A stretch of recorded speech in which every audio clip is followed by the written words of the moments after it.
नमस्कार, रिपब्लिक भारत के digital platform पर आप सबका स्वागत है। मैं हूं आप सबके साथ अनु। आज बात एक और कैश लुक की, और ये कैश लुक मिला है झारखंड की राजधानी रांची में। जी हां, ईडी ने दबिश दी और उसके बाद जहां दबिश दी वहां उस घर को खंगाला तो वहां कैश का खजाना मिला है। 1-2 करोड़ नहीं, 30 करोड़ से ज्यादा की कैश की बरामदगी हुई है रांची में।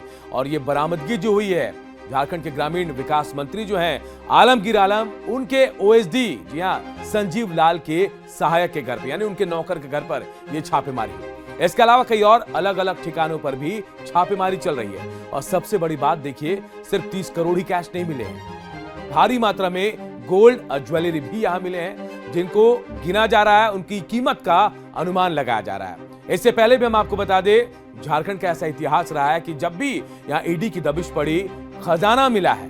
आपको याद होगा धीरज साहू का वो घर, वो ठिकाना जहां पर ईडी ने दबिश दी थी और 300 करोड़ से ज्यादा कैश की बरामदगी हुई। उसके बाद इंजीनियर वीरेंद्र राम भी आपको याद होंगे, 2023 में ग्रामीण विकास के ही चीफ इंजीनियर थे, उनके घर पर भी दबिश दी गई थी। और दिल्ली सहित झारखंड के कई ठिकानों पर छापेमारी की गई, उनके भी 100 करोड़ से ज्यादा की संपत्तियों का खुलासा हुआ।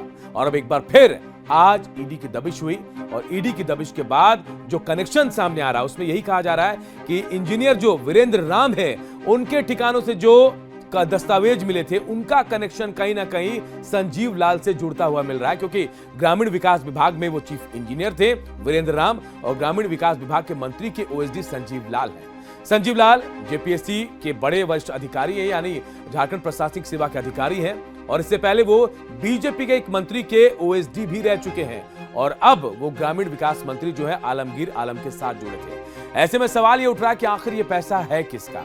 आरोप लगाए जा रहे हैं, आरोप बीजेपी की तरफ से लगाए जा रहे हैं कि ये कैश लोग जो है अभी बहुत कम है, ये पैसे जो है कहीं ना कहीं आलमगीर आलम के हैं, और ये भ्रष्टाचार का पैसा है, ग्रामीण विकास विभाग में जो करप्शन है उसका पैसा है, मंत्री का भी पैसा हो सकता है। ये बड़ा आरोप बीजेपी की तरफ से लगाया जा रहा है। हालांकि कांग्रेस की तरफ से अभी कोई भी प्रतिक्रिया नहीं आ रही है, लेकिन सबसे बड़ा सवाल यही है कि आखिर कौन है इस कैश का मालिक, कौन है इन पैसों का मालिक। और लगातार ये कैश का आंकड़ा बढ़ता जा रहा है, और भी कई ठिकानों पर छापेमारी की बात सामने आ रही है, मशीनों को लाया गया है, कैश की गिनती की जा रही है, और यह आंकड़ा कहां जाकर रुकेगा कोई नहीं जानता। तो रिपब्लिक भारत में आज फिलहाल इतना ही, लेकिन ऐसी बड़ी और अपडेट खबरों को जानने के लिए रिपब्लिक भारत के डिजिटल प्लेटफॉर्म पर जुड़े रहिए।